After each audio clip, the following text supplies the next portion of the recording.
This is a great privilege. Mr. Naito is the president of Seiko and Grand Seiko, and we are currently in the Grand Seiko booth at Watches and Wonders. We chose to have this space because I wanted you to tell me about it. How does this reflect Grand Seiko? Why are we... Yes. What is this all about? Because it's quite different to other booths. Yep. Well, this is for us the very first time to be in the show, and something we were really looking forward to. As a new brand in the global market, Grand Seiko has so many interesting stories to convey. Yes. And this whole setup in our booth is one example of how our brand has a Japanese DNA. Yes, and I was just told by one of the team that even these beautiful wooden screens are from Japan. Obviously there's a big story here that we're going to get to, but tell me about the growth of Grand Seiko. It has been explosive. This was a brand that years ago our readers were confused about. Yes. Tell me, do you think that the confusion between Seiko and Grand Seiko is now fully gone? Do you feel that there's clarity about what the brand is? Well, Grand Seiko was born in 1960, and for about 50 years, it was just limited exclusively within the Japanese domestic market. Yes. And then we made a decision to go into the global market in 2010. But after a few years, it was very difficult for us to separate its brand identity from Seiko. Yes. And then we made a bold decision to make Grand Seiko an independent brand. Yes. That was 2017. So this continued right through to the dial, because for the longest time, Seiko and Grand Seiko were on the dial. That was a big moment, wasn't it? Mm-hmm. Yes, it is. And because Grand Seiko was a part of the total Seiko collections, and its objective as a mission of Grand Seiko was to represent the best functional value of the Seiko. That used to be the case. Yes. But when we examined the real value of Grand Seiko, we saw a luxury aspect of the brand, which we thought we could take it to the next level by separating Grand Seiko from Seiko. Yes, and so there's been some quantum leaps, and I think that for me was the biggest, when this bird was pushed out of the nest with its own brand, with no Seiko branding, and then the second quantum leap is right behind you. So I'll get goosebumps even talking about it, because one of the questions that I submitted to you before this interview, so that we were fully aware of what the conversation was going to be, was when is the T0 project going to come to fruition? Yep. You have completely surprised me and everyone by making it now. This is a quantum leap for Grand Seiko. Explain to me, in your strategic thinking, what does this represent? Yes. If going from Seiko and Grand Seiko on the dial to just Grand Seiko was one step, what is this step? Right. Well, I really feel, in retrospect, we are very lucky for this piece to come into place, to coincide with our appearance in this Watches and Wonders. This moment, yeah. And it took our engineers and the top engineers well over 10 years to develop this. And when we decided to go into Watches and Wonders last year, our people were not really 100% confident about the completion of this project. But we were very lucky, as I said, to be able to make this happen at this show. And when we say this, let's go into a little more detail. This is the Constant Force Tourbillon that has many technical premieres and unique factors. Would you tell me a little bit about this piece? Because at the moment, it just looks like a model that's ticking away here. We hosted this watch on day one of Watches and Wonders, and within about 10 minutes, I knew that this was going to be one of the watches of the fair, if not the watch of the fair. Tell me a little bit about it technically. It's not your complete wheelhouse, but what can you tell me? I think you can well understand. We have been receiving numerous inquiries from the media, retailers, and Grand Seiko fans when Grand Seiko will come up with the complication model. Yes. And the answer has always been, I don't want to produce a complication model just for the sake of Grand Seiko having a complication range. Because let's put this in blunt terms. This is the first proper complication for Grand Seiko. That's right. That's right.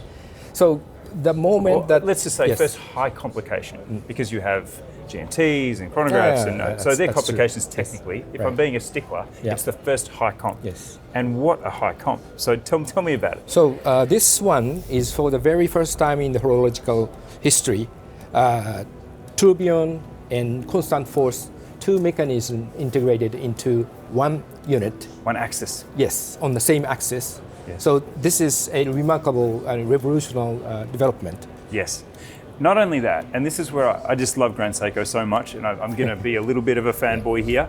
Not only is it a groundbreaking development as a complication in itself, the way you've launched it and the person associated with it, I really can't think of a rock star complication developer like Takuya, and that comes down to your strategy for him to be front-facing. Tell me about this, because I love this. I got to know the guy, like in the keynotes through the pandemic where we're on the Zoom, we see almost step-by-step Takuya developing this idea, and we're all on the journey, but we know who's doing it. We know whose fingerprints are on this.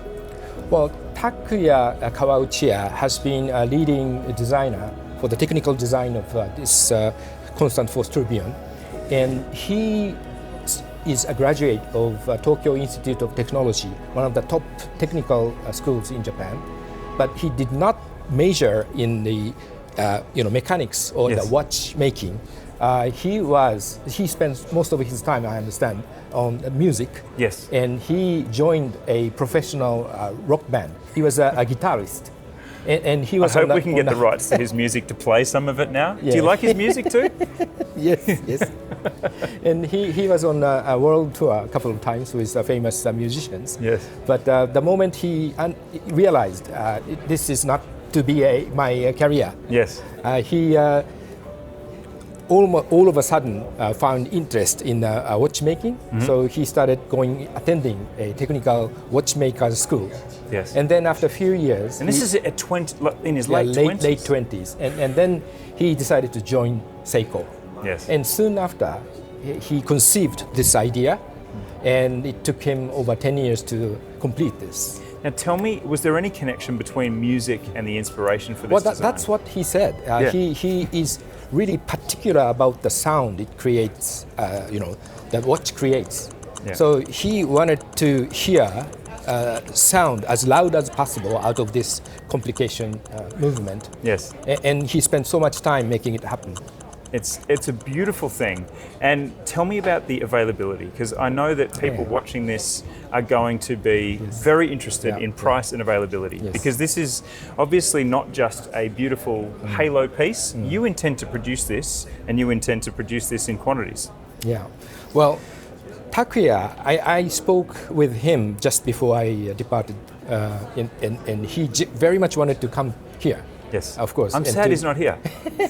But he's totally occupied assembling this piece in Japan right now as we speak. I can imagine he's not getting much sleep. And how do you feel about the response? Because again, at Time+Tide, we can publish a story or post a video and see the response. And I see, like a fishbowl, everyone in a frenzy. Yeah. How do you judge the response? And is it what you expected? Well, I was, of course, expecting to hear quite a few positive comments, but the feedback I have seen in the last 24 hours is just overwhelming. I was so pleased, yes. Have you spoken to Takuya to pass on the news? That just sending email because of the time difference, but he was really thrilled. Yeah, fantastic. Because he's already a rock star, but now he's a rock star. That's right. I would love to speak to him one day, because he's sounds like a very unique individual, and he dresses very well as well. Because we've really got to know him through these Zoom calls. Now, tell me, this is obviously the big moment, and it's a perfect announcement at your first Watches and Wonders. Tell me what else is in the collection for release at this fair, and what are you excited about? Well, this year, along with this complication model, we released a series of sport models for what we call Evolution 9 design style. This is a new design grammar which our designers came up with, on which our future models of Grand Seiko will be produced. And are there any highlight models in there that you think, because we've shot them all, I want to know your favorites. Oh, I love every one of them. GMT, divers, and just they are awesome. You can't choose from your children. No. Now, we talked a little bit about the challenges of production with someone like Takuya, because he has to do everyone himself. He hasn't trained any watchmakers. He and his team Yes. have been working on this. Yes. Yeah. Now, one of the questions we have is, how do you build talent? Because you have beautiful manufacture, it's set in nature, which very concisely I can say is a huge inspiration for Grand Seiko models. How do you keep new people coming into watchmaking, and how did Takuya end up finding his way there? Right. Well, for the watchmakers, of course, it requires years of training, and there is a Japanese tradition of craftsmanship, what is called takumi. Yes. And our people pass on their skills and expertise to the next generation to improve what they could achieve in their lifetime career. And this whole tradition of Japanese craftsmanship is really an important aspect for us. Yes. And let's finish on that, Mr. Naito. How would you describe to someone else the fundamental difference between the Japanese approach to fine watchmaking and the Swiss approach to fine watchmaking? Is there something that is fundamentally different there in the way you go about it? Well, of course, individually, I don't believe there is much difference. But in terms of tradition or the culture, we Japanese are very much serious about the total dedication to achieve the perfection. And you know, of course, attention to the details, but not just as an individual. As I mentioned, that the skill is to be passed on to generations. Yes. Mr. Naito, I feel like that was just the most perfect little video about Grand Seiko. It touched on everything you're doing. It touches on where you're going. I suppose sitting here, is this the opening complication with many to come? Can you tell me anything? We are working on a few more, yes. Yes. I feel like that might be all I'll get today. I'd like to thank you very much. Thank you, my pleasure.